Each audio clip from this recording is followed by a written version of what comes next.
Hi guys, this is going to be a roll of dice reading. So far we have Scorpio, we have Cancer,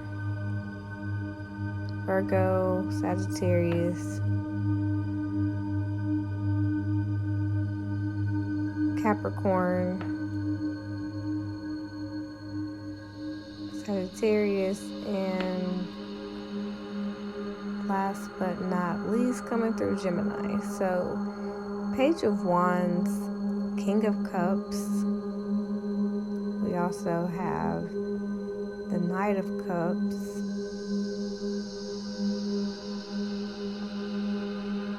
there's a chance that someone is definitely dealing with water sign energy, or the past or currently still in the space.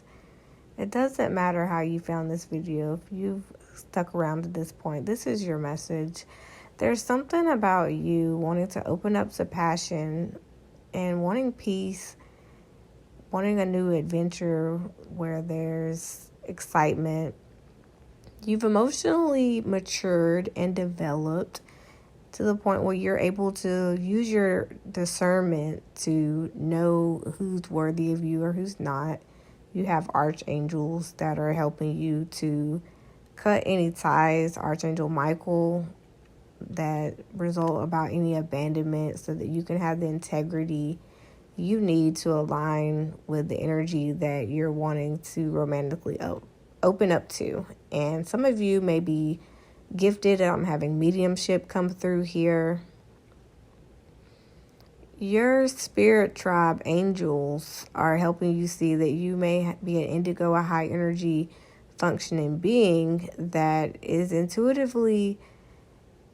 very intuitively empathic, and can definitely open up your gifts to know when it is safe to open up to love and when not. A lot of you are wanting romance. You have Neptune energy coming in, Jupiter energy coming in,